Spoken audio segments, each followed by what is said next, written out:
Well, one of the things that I think it's really important to do is to talk about all the science, because of course liberals don't want us to read the fine print in the science.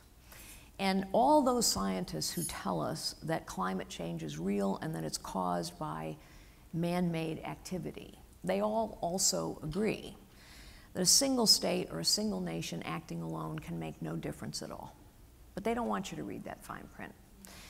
The environmental rules that the EPA is pushing forward now on a national basis were modeled after California's environmental rules, called AB 32. California enacted a law called AB 32 many years ago. This is a law that literally, not only does it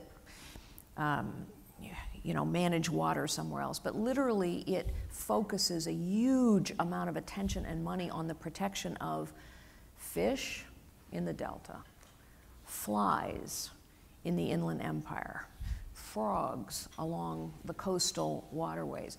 Fish, flies, frogs, all of these are protected. And honestly speaking, if you are a California rancher or dairy farmer and you own more than 100 head of cattle, you must equip them with some sort of device. Really, I'm not making this up, so that their emissions, I don't want to get too graphic, but you can imagine what I'm talking about, so that their emissions aren't contributing to global warming. Honestly, okay, this is insanity. And all that California is going to do won't make any difference at all, and all that this nation is going to do isn't going to make any difference at all, except it makes a huge difference in people's lives. So you have 40% employment in the town of Mendota, and you have 40% unemployment now in coal mining communities in Kentucky or West Virginia.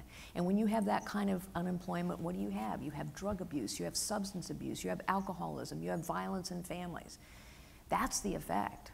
And meanwhile, we're not going to make any difference at all. And when people say to me, well, we're going to lead by example and China will follow our example. Please, China isn't going to follow our example. I've done business there for 25 years.